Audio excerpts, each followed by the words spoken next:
Hello, everyone. Welcome to another episode of America's Greatest Personalities. I am Robert Landau, Live Life Well TV host. Well, this episode kind of fits in with a couple of the other programs we're airing this week on Live Life Well TV. On our trivia show, Did You Know? For this week, we honor the film Mary Poppins. And of course, Dick Van Dyke was one of the film's stars. So we thought it only fitting that we present a bit of trivia concerning the incredible Dick Van Dyke for this episode of America's Greatest Personalities. So stay tuned.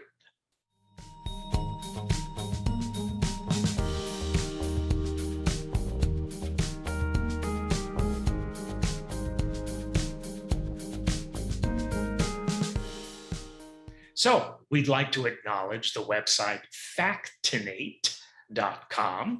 And let's begin with some things that Dick Van Dyke is famous for saying.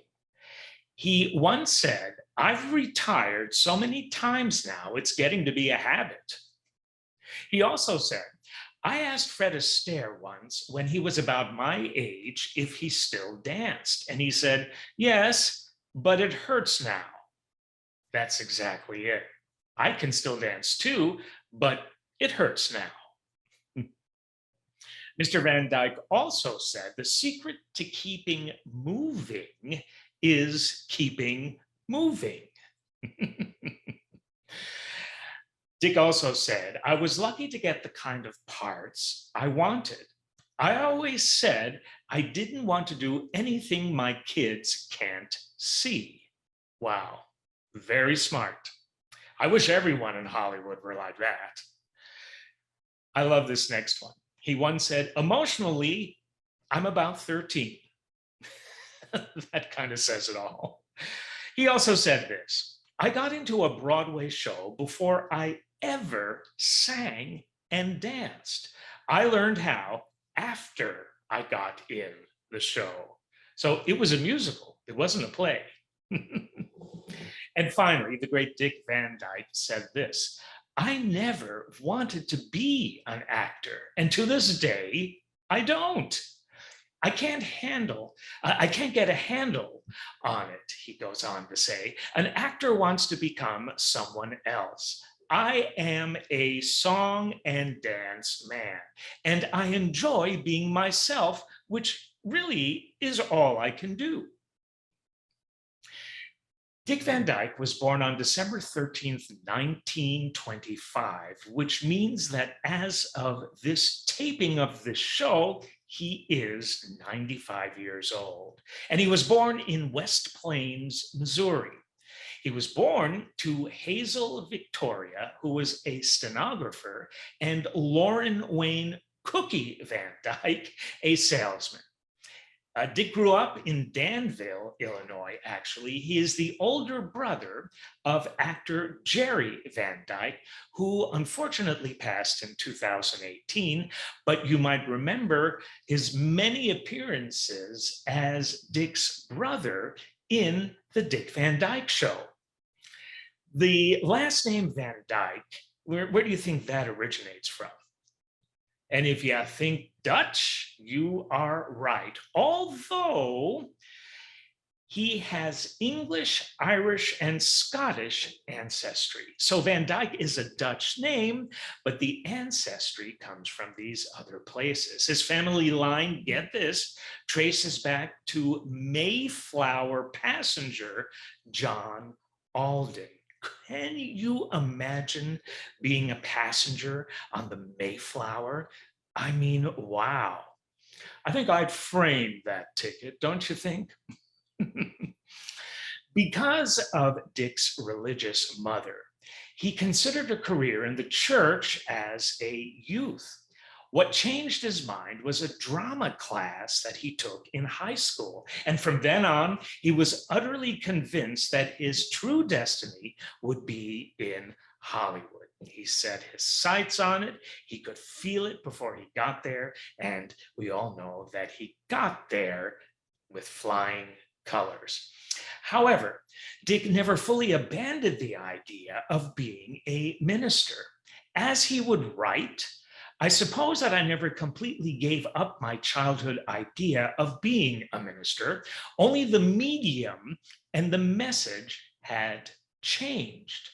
I have still endeavored to touch people's souls, to raise their spirits, and put smiles on their faces. Oh, is that true?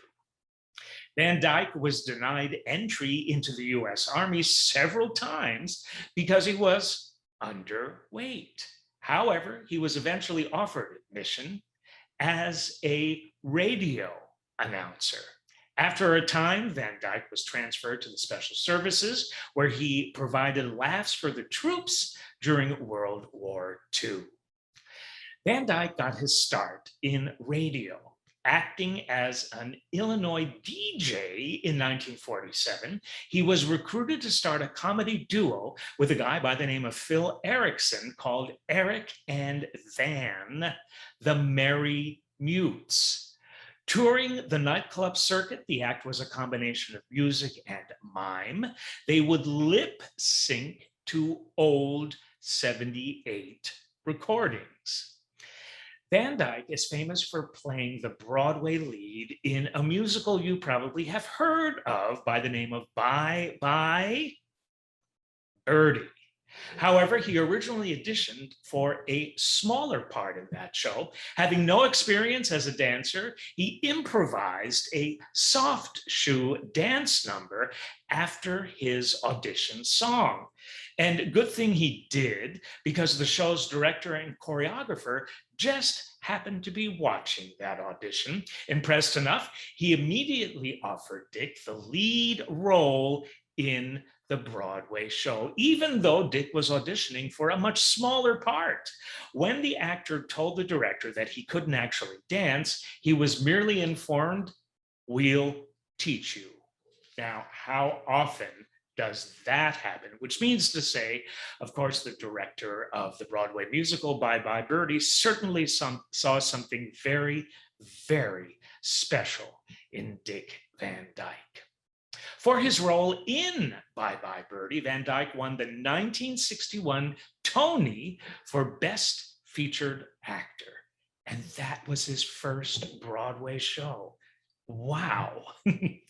Dick Van Dyke's Cockney accent that you might remember in the film Mary Poppins is heavily cited as one of the worst movie accents of all time. And I am not kidding. You can find this anywhere on the web if you choose. Actors actually study it to learn how not to put on a new dialect. Oh my goodness.